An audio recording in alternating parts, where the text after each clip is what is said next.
Penalaran moral pada teori Kohlberg beserta pembahasan relevan di dalam kehidupan sehari-hari. Realitas pada masa modern ini dapat dinyatakan bahwa moralitas utamanya pada generasi muda bangsa Indonesia tengah mengalami dekadensi akhlak yang cukup serius dalam standar umum. Apalagi kelakuan sekarang lebih didominasi oleh akhlak buruk, tidak terkecuali moralitas komunitas yang fisiknya akrab dengan bangku-bangku institusi pendidikan.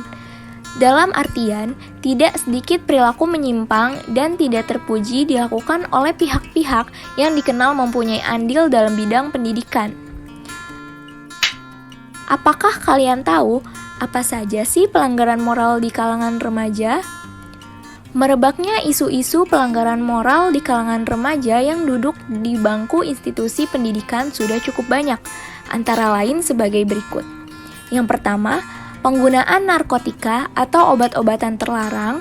Yang kedua, tawuran pelajar. Yang ketiga, pelanggaran tata tertib di sekolah, seperti bolos, nongkrong di pinggir jalan, dan bersikap layaknya bukan peserta didik. Yang keempat, pornografi yang menjalar ke arah pemerkosaan, misalnya pelecehan seksual termasuk secara verbal. Yang kelima, merusak milik orang lain atau fasilitas umum. Yang keenam, perampasan. Yang ketujuh, penipuan. Yang kedelapan, pengguguran kandungan. Yang kesembilan, penganiayaan. Yang kesepuluh, perjudian, pelacuran, pembunuhan, dan lain sebagainya. Hal-hal demikian sudah menjadi masalah sosial yang sampai saat ini belum dapat diatasi secara tuntas. Seseorang dikatakan bermoral jika memiliki kesadaran moral, yaitu dapat menilai hal-hal yang baik dan buruk, hal-hal yang boleh dilakukan dan tidak boleh dilakukan, serta hal-hal yang etis dan tidak etis, juga hal-hal yang benar maupun yang tidak benar.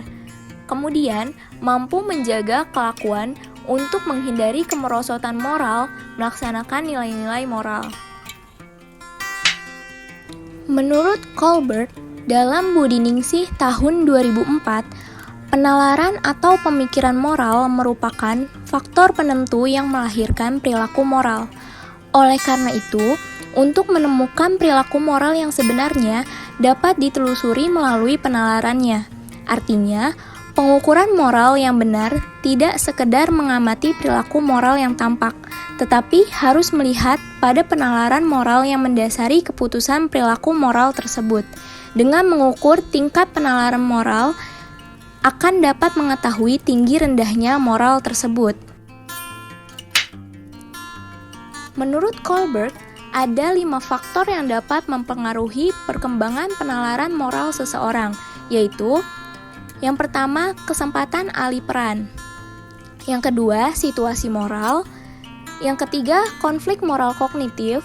Yang keempat, keluarga. Dan yang kelima, pendidikan.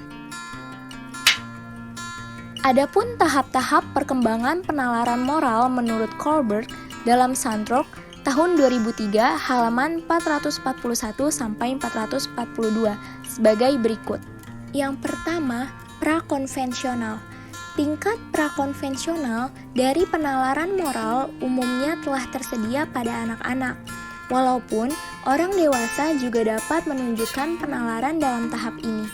Seseorang yang tidak kekurangan dalam tingkat prakonvensional menilai moralitas dari suatu gerak-gerak yang dibuat berdasarkan konsekuensinya langsung. Tingkat prakonvensional terdiri dari 2 tahapan awal dalam perkembangan moral, dan murni melihat diri dalam bangun-bangun egosentris. Tahap pertama, individu-individu memfokuskan diri pada konsekuensi langsung dari gerak-gerak yang dibuat mereka yang dirasakan sendiri. Sebagai contoh, suatu gerak-gerak yang dibuat diasumsikan salah secara moral bila orang yang melaksanakannya dihukum. Semakin keras hukuman yang diberikan, diasumsikan semakin salah gerak-gerak yang dibuat itu. Lalu tahap kedua, mendiami posisi apa untungnya buat diri sendiri. Perilaku yang telah tersedia dirumuskan dengan apa yang paling diminatinya.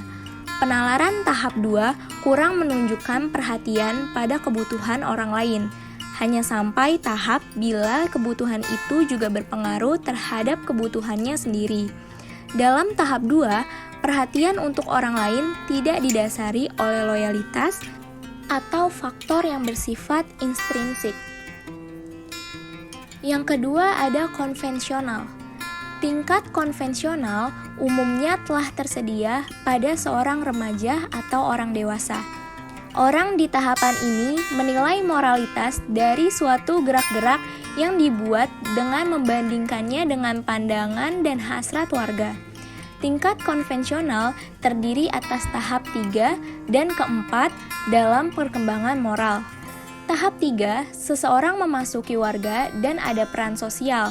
Individu mau menerima persetujuan atau ketidaksetujuan dari orang-orang lain karena hal tersebut merefleksikan persetujuan warga terhadap peran yang dimilikinya.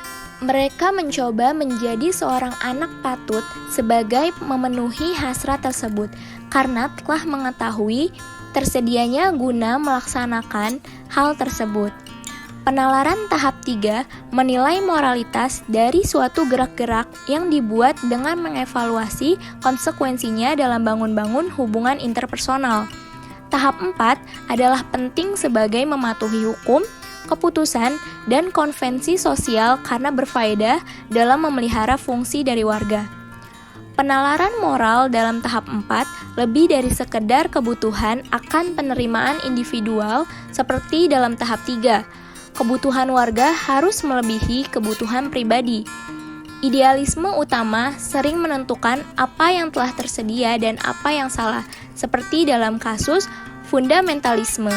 Yang ketiga ada pasca konvensional. Angkatan pasca konvensional juga dikenal sebagai tingkat berprinsip. Terdiri dari tahap 5 dan 6 dari perkembangan moral. Kenyataan bahwa individu-individu adalah entitas yang terpisah dari warga kini menjadi semakin jelas. Perspektif seseorang harus dilihat dan diteliti sebelum perspektif warga. Dampak hakikat diri mendahului orang lain ini membuat angkatan pasca konvensional sering tertukar dengan perilaku prakonvensional. Tahap 5, individu-individu dipandang sebagai ada pendapat-pendapat dan nilai-nilai yang berlainan, dan adalah penting bahwa mereka dihormati dan dihargai tanpa memihak. Permasalahan yang tidak diasumsikan sebagai relatif seperti kehidupan dan pilihan jangan sampai ditahan atau dihambat. Kenyataannya, tidak telah tersedia pilihan yang pasti atau absolut. Tahap 6, penalaran moral berdasarkan pada penalaran mujarad menggunakan prinsip etika universal. Hukum hanya valid bila berdasar pada keadilan dan komitmen. Terhadap keadilan juga menyertakan keharusan sebagai tidak mematuhi hukum yang tidak berpihak kepada yang telah tersedia. Keputusan dihasilkan secara kategoris dalam cara yang absolut dan bukannya secara hipotesis secara kondisional. Tahapan inilah yang kemudian menjadi sebuah teori moral yang mempengaruhi dunia psikologi, filsafat moral atau etika. Adapun beberapa cara untuk mendukung penalaran moral pada anak, yakni yang pertama, menjadi contoh yang baik dan benar, yang kedua, memberikan pemahaman, yang ketiga, tegas dan konsisten, yang keempat, menjelaskan mengenai aturan dengan tujuan yang jelas, yang kelima, mendampingi anak-anak dalam masa perkembangannya, dan yang terakhir, memberikan nasihat dengan cara yang benar.